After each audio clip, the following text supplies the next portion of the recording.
Les Brown once said, "You don't have to be great to start, but you do have to start to be great." How long will you let self-doubt stop you from your greatness? You see, self-doubt is so unique and so interesting because so many times we spend our life fabricating and defabricating situations and circumstances that ultimately end up putting people in us, in our lives, in our day-to-day interactions at work, in our families, on our friends, on our circle, that are going to lift us up and bring us up.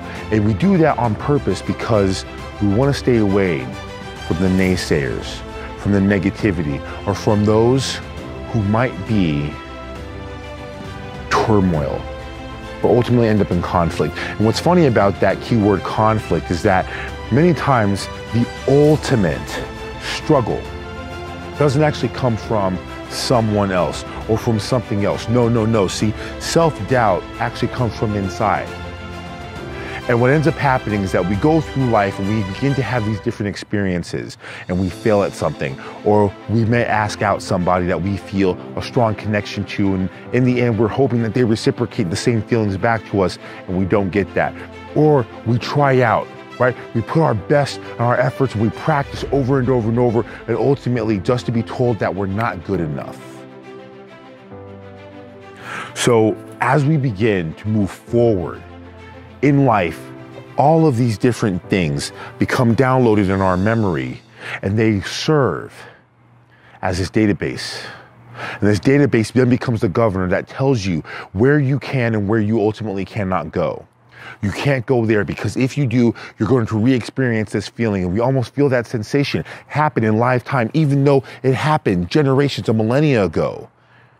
And then self-doubt begins to creep on anything else that we might take interest in. It might be a new opportunity, an opportunity for work, or an opportunity to go pursue someone who might actually have those feelings that we want reciprocated. But then we let that voice inside of our head tell us exactly what it is that we are incapable of.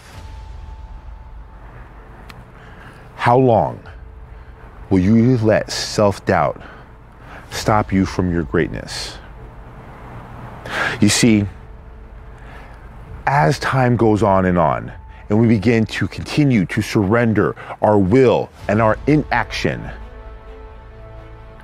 towards self-doubt, it begins to get this hold like a ball and chain on us, and it becomes stronger and stronger, and it's really difficult to break what self-doubt ultimately has over us, and that's leverage. You see, self-doubt isn't actually something tangible. It's not something that we can physically see, but we feel it.